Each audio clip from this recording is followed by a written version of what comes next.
Gruesome Magazine. I am your host, Jeff Mohr, and this is Gruesome Magazine, where we review the very latest in streaming and video-on-demand horror movies.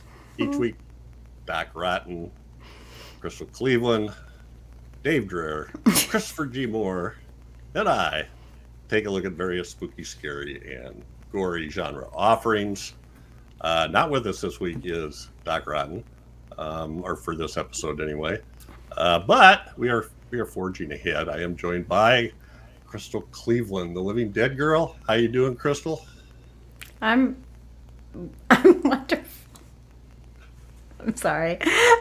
I'm wonderful. I promise not to having swear. A great night. I miss too bad Doc's not here, but we'll struggle through. And I have a twitchy mouse button finger that does weird things sometimes. So, also with us is Christopher G. Mohr, award-winning filmmaker. Moving right along. How you doing? Some women will be into your little twitchy finger. Yeah. Very well. Yeah. I'm glad I was summoned here to this podcast recording so we could talk about a movie. Yeah. The movie. For real, though. It does come in handy sometimes, but anyway. Our topic. Phone home. Yeah, that's what it... Or red rum. Red rum. Yeah. Summoned. All right. Our topic tonight is The Summoned. 2022 from XYZ Films, available streaming on digital platforms July 7th, 2022. Directed by Mark Meir, written by Yuri, Baranovsky. The cast includes J. Quentin Johnson, Emma Fitzpatrick, Angela Gullner, Salvador Chacon, Frederick Stewart, and Mark Meir. Oh. And a short synopsis is: two high-profile couples are forced to examine the cost of success when they're invited to an exclusive self-help retreat where their ancestors sold their souls generations prior. Well, I just technically, love it when, technically one isn't a couple. They're an Well, ex-couple. So but don't you just love it when the synopsis gives away a little, like you don't know that right at the start? You don't know that until partway through the movie. Anyway, we're not supposed to give spoilers, but well, you might not know it by watching it either. You might not know what's happening. Since you're in the hot box, Chris, we'll let you go. What are your first impressions, pre-spoiler, from The Summoned? Or The Dummoned. Interesting. I was not a fan of this film. And it felt like a written film. I think if you took all these weird nightmarish visions and flash forwards and flashbacks and the movie would be like 35 minutes. The movie's only like 86 minutes to begin with. So, and I think the main actor is not good. I literally was yelling at my television while watching it, or my computer screen, because the things he did just annoyed me so much. I mean, you can make I guess you can make a gullible person to a certain degree, but it just to the point where it was like, someone kill him. Let's get this movie over with. And I think the characters are more caricatures. And we've seen these kind of things where people go to a retreat, and these weird things happen, and there's probably some kind of supernatural aspect of it. In fact, there's another movie we'll be reviewing soon that has a different retreat. That too. And and so overall, I just found it to be very confusing by the end. I'm not even sure what kind of logic they were kind of creating. And I think when your linchpin is like the main actor and he doesn't sort of flow with everything, it didn't work. I mean, there was one moment that made me laugh dialogue-wise. Oh, I know what that was. And but I didn't see the chemistry between the main guy and his girl. The other two were just weird and annoying, and the dialogues just, it looked like written dialogue. It didn't feel like it flowed through the characters. And then you have this hammy host guy that just seemed like he walked out of a soap opera. Yeah, overall, I was not a fan of this film. This film annoyed me more than anything. Christopher found it annoying. Crystal, how about you? What did you think of The Summoned? So the host guy kind of reminded me of John Waters. Did he remind y'all of John Waters at all? No. A little bit? Okay. But that's okay. Anyway, it doesn't matter. Walmart Maybe it's brand, just... maybe. Yeah, well, yeah, well, John Waters is kind of Walmart brand himself. Well, He's if super John talented, Waters, obviously. If John Waters hosted this, I'd like this film better. Yeah, that's true. Fair enough. So, okay, I'm not nearly as bothered by this film as Christopher. I don't actually have all that much to say about it, though, because I didn't dislike it, but I didn't like it all that much either. It had its moments. I agree that the story is kind of weird and convoluted, and I also feel like they were trying to achieve something that didn't have the impact that they wanted it to. But, I mean, I was kind of just, I don't know. A lot of times I think with movies like this, it's about my mood. And I think my mood was just like, okay, whatever, you know. So I watched it and I was entertained, but I didn't love it. I didn't have the problem that he had with the lead. I kind of liked him. And I liked him best, I think, at the end with his attitude. So, you know, yeah, and there was a moment that that made me laugh, which was it's really pretty funny at that moment. And I liked there's a song that they sing in the film, and I actually really liked that too. And then they played it at the end, and I enjoyed it to a degree. Would I necessarily be like, oh, you have to watch this? No, but it was okay. It was a perfectly acceptable film. I mean, it was shot pretty well. The sound was pretty good. The acting was okay. You know, the story was all right. So, yeah. That sounds bad, but it's just what it is. There's just nothing. Yeah. I'm kind of in the same place. I'm sort of in the middle. It wasn't really offensive to me, but it's not. I'm trying to think because it just takes a little different twist on a common trope going back centuries, actually, in short stories. But I wasn't. I thought the acting was okay. I don't know who.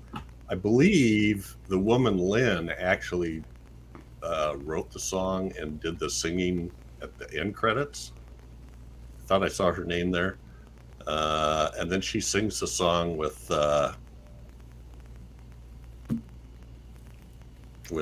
J. Quentin Johnson in the middle of the film. And I thought they did a great job doing that. I mean, a lot of times stuff like that sounds cheesy. Not good. or the song is pretty low rent, but I kind of like the song. So, and it did have something to do with the story. There's a snake in my garden. I agree with Chris, and there's way too many. I'll talk about it in a minute when we get away with spoilers, but there's a couple of these sort of dream or flash forward type sequences where we just keep seeing the same thing over and over and over every time that one of these happens. And I don't think we need to see that many. I don't know, but yeah, there's a lot of that. The lead character is Elijah, J. Quentin Johnson. He's definitely on the screen most of the time and is the center of the story, as we'll give away here in a minute. So anyway, well, let's do that. We're going spoilers now. So if you haven't seen it, or if you weren't listening to the synopsis, we'll go on from there. So any comments on what this turns out? Because it starts out being one thing, and then changes pretty drastically, right? Yeah, but I wasn't necessarily surprised by it. I feel like it, yeah, I mean, it's kind of, not, I don't think there was a single surprise in the movie. Well, and I think to me, it would have been redeemed if there was like a big surprise, because the whole, it's almost like the devil went down to Georgia type situation, It's like, Yeah. It's like, so, and also they talk about like, oh, this person tricked the devil back in the day, and so I was looking for that trick. For that. Right. Mm-hmm. Yep. And tricks are for kids. They're not for this film. The trick was not there. And I just made me even mad that I had to sit through the whole film to find out there wasn't really a trick there. And I think, and I really feel like those flash forwards and stuff feel like they tried to pad the film to give it like an hour and a half running time, because it literally, they just repeat so many different things. And then there's repetitive things with like the being in the elevator, and there's a repetitive thing which is like, how many times do you have to get in your car and realize you're not going to drive away from the place? Things like that just annoyed me to no end. I was like, you're an idiot. You deserve to go ahead and kill him. Let these characters live again. Well, they have that. Let them have their souls back. Yeah, because it's like, it just annoyed me, some of the decisions his character made, and also the music score is trying so hard to make this overly dramatic thing, and it's not. So then the music just felt like it made it even more obvious that you're making something bigger than what it is. So there's the things, and then there's the crazy guy in the woods who just, we don't even know what happened. Oh yeah, I forgot about him. I mean, yeah. So yeah, so there's all these That's the different director. things. Is that well? Oh, The director that's plays him. that character. Okay. Yeah. Well, Mark Meir. that makes a lot of Meir. sense then. Hamming it up. Well, I can direct that drone myself shot, when he's trying to drive away, and that drone shot of him goes this way, and he's going this way, and he's going this way. I'm like, Well, yeah. Well, I'm not sure how effective that was. We Well, could have. Anyway. Well, yeah. Well, the whole opening of the movie is drone shot, and it's like there's a whole conversation that happens in the car. We don't get into the car until like, I felt like 10 minutes into the drone shot. It's like, it almost felt like, okay, we didn't get good footage, so we're just going to use the audio. Who are these people? It could be, like save some money. Long, and I think that's the thing that's happened now. It's like you have a lot of these indie projects. They don't have to pay for this big helicopter shot. They can just use a drone, and they overuse it. So that whole shot, it's so long that it kind of pulls me out. It pulled me out of the movie at the very beginning, because I was like, this does not seem like a choice. This seems kind of ridiculous. Because it's, again, that's footage over and over. It's almost like, I don't know, something happened. I don't know what happened to that. But anyway. I think it's hard to shoot in a car. Sometimes it's hard to shoot in a car, especially if they were. That's probably why. Probably. And I hate it, because I shot a segment recently in a car, and I hate those shots. But yeah, there's things like that annoy me, and just, I don't know. I like drone shots enough, because I like it okay, but there's a point where you realize, okay, we're just using this too much. Yeah, so supposedly we have this couple, and then we have, so the couple is the mechanic, and his girlfriend is the famous songwriter singer, I guess. Yep. And then there's the rich guy, and then there's the movie star. And supposedly they all came together unaware that the others were going to be there, at the behest of this charismatic leader who apparently decided who they are. But you find out fairly quickly that it's all a big con, and they're the ones that made the deal with the devil, and they have to make a sacrifice once a year, and Elijah's it this year. Yeah. But they have to keep them under wraps, or they can't let them know. I don't know why. Why don't you just tie them up and wait till it's time? Because he had to commit the sins. sins. Right. Yeah. Mm-hmm. And then the paintings would fill themselves in artistically. Yes. So, and there's some interesting twists in here about the timing and everything, but it feels more like plot manipulation than, or tension manipulation than it does like something real to me. Like you gotta do this or you gotta do that, and then if you kill him, it doesn't really kill him. And somehow or another, they're trying to convince him that if he killed himself, it would foil their plans, and I didn't quite get that. Yeah. So anyway. What a wonderful boyfriend he is, just to sit here and watch his girlfriend get axed over and over. He just stood there looking shocked. He didn't over and over and over. Oh, now she's coming after me. Why don't you grab the freaking axe, you wussy? I was so mad at him. I was like, things like that. It's like his decisions. She doesn't deserve him. It's like a Fulci film where they just wait and Fulci watch. does it right, where during a long drawn out death scene, everyone just stands and time is frozen for everybody else. Well, I mean, if it was a Fulci, I would probably allow it to do, but this didn't make any sense, you know? Yeah. He's talking about how he cares about her, and I don't want to cheat. You know, it's like, shut up, dude.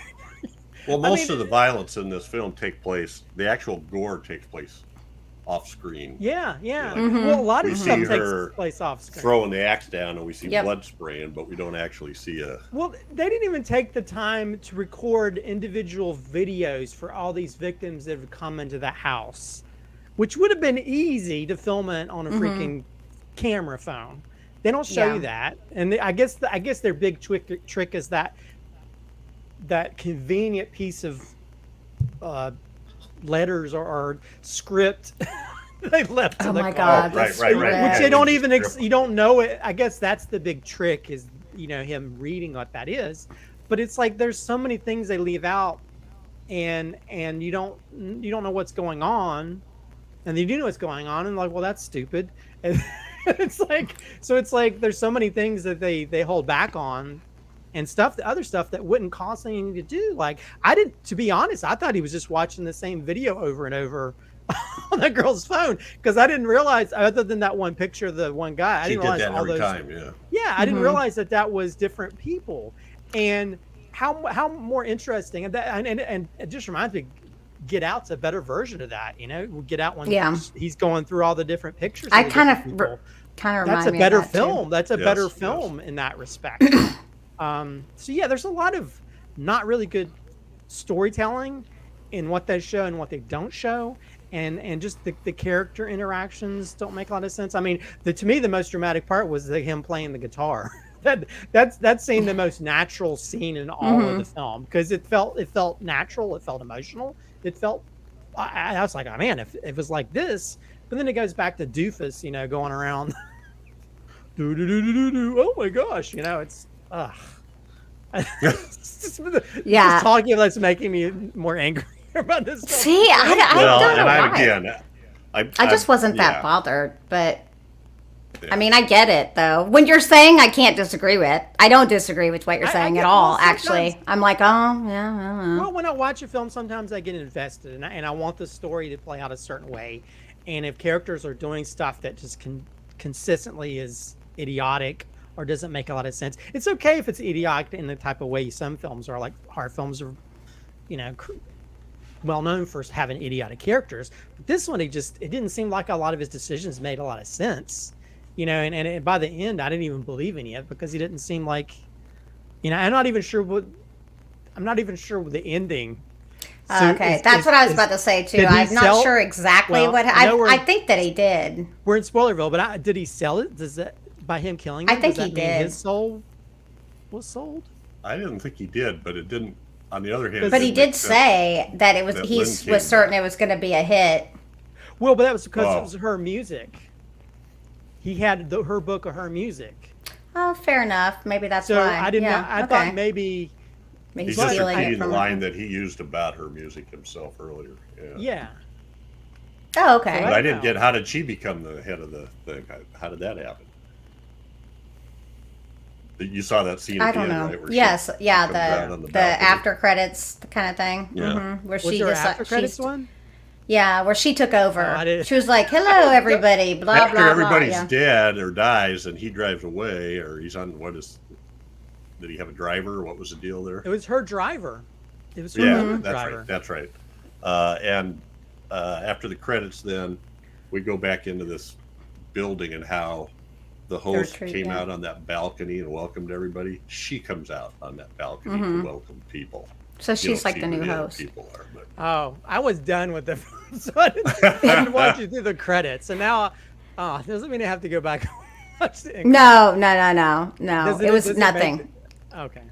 I doesn't- didn't see how that fit into the story at all, unless she again, made another deal. But again, I don't understand the logistics. You know, I mean, they had the cool little map, the tree, family tree thing or whatever. But again, I didn't understand any of it. And I didn't understand the whole logistics of how if you do this, this happens, or that happens. If you kill this person, other than the main thing of them having to kill the person. So it's so confusing or just not.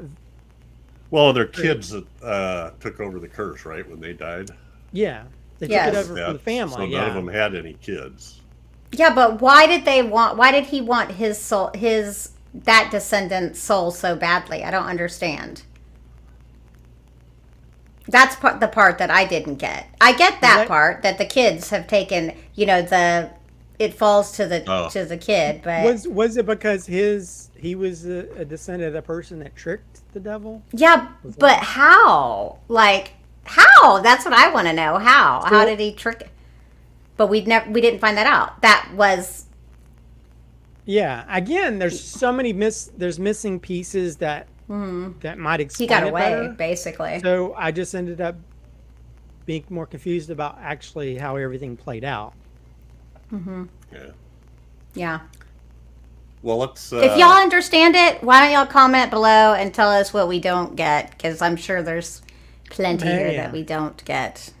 Yes. for Well, real. I mean, yeah. Let's go to final thoughts, score, and favorite scene. Christopher, you're up first.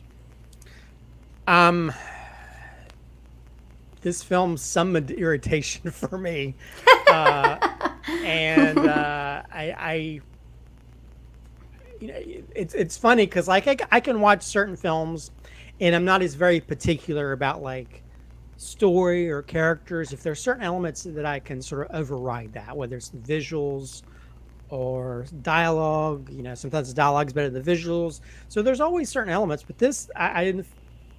I mean, it was shot competently, but the editing is all over the place. They had the constant bombardment of these flash forwards and dream sequences, and then overuse of drone shots in the beginning, and then we have different levels of goofy characters where I was like, and the music would make it sound like we're watching a comedy when it wasn't a comedy.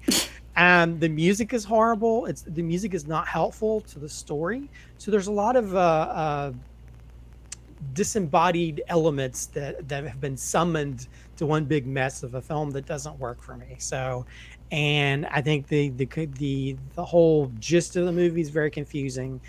And it would have been better if some more stuff had been shown, some other stuff had been less shown.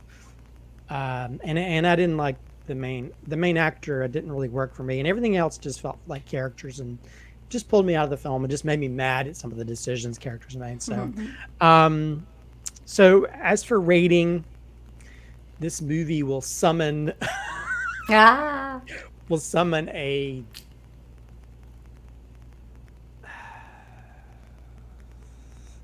It's gonna summon a 1.75 for me. I'm just not. Whoa! There's so many elements that don't work for me in this Wow. film, and I probably would have given it higher, but just talking about it's brought back Made you that angry. rage. Yeah. And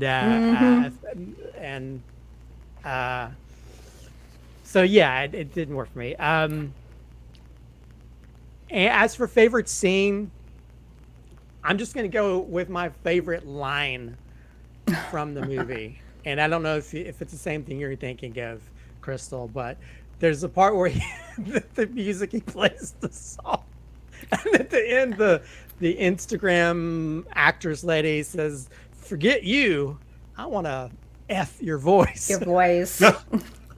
And I laughed so hard, and I mean that one moment is the main redeemable thing of the whole film for me, other than the music thing. But that made me laugh so hard because I came out of the blue, and because I just thought it was so funny.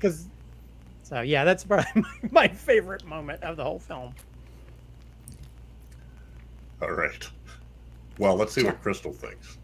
Okay, so the chick that blonde chick was hilarious, actually, because my favorite scene is going to be her too. Okay, so I wasn't nearly as bothered by this film as Christopher. I can't really dispute what he's saying because, well, he's not wrong. But that doesn't mean that it wasn't entertaining for me, because I did find it entertaining. It was, but I just looked at it, I think, with in a more lighthearted way. So I'm going to give it a 2.75. And I'm going to go ahead and go with my favorite scene is the same girl, but she said, F, marry, or kill. Which one would you do? And she's like, I completed the game. I died. I was like, that's hilarious. Oh my God. I did. I bust out laughing. So that was brilliant. Yeah. I wish I completely forgot about that. That was actually another one of my favorite moments, all around her character. So. Yep. She was a riot. Well, all right. So I think I said at the beginning, I'm pretty middle of the road here. It wasn't really offensive to me, but there was nothing for me to get real excited about either. So I'm giving this a 2.5. It's a sort of a, it's a sell your soul to the devil story, only it's sort of a group sell, I guess. It seems like the devil got shorted here because he only gets one soul for all 4 of these people. The sacrifice, but okay. Anyway, I'm giving it a 2.5, just right down the middle. And my favorite scene, I'm gonna take when Tara kills Lynn. Doesn't really kill her, but axes her over and over and over and over again, only because they kept showing her boyfriend standing there going, like an idiot. He was petrified, frozen by fear or something. But yeah, anyway. So yeah, this will, what did I say about this? It will be on demand, July 15th. That's not it. On demand. That is not. That's not it. Stupid, Jeff. Nope. Psych. It will be available streaming on digital platforms July 7th, 2022. See, excellent. It doesn't matter. Mind about this. No. If anyone has made it this far, comment summoned in the comments. And if you don't comment, then we'll know that you don't love us and you're not listening. So there you go. You were not coming. Be sure to like, subscribe, and share. Yep. We do like comments. So I think that's it for the summon. And I'm check it out. Let us know what you think of it. Yep. But with that, hey, thanks guys. Appreciate it. Thanks. It's always fun. Good night. Have a good night. See ya.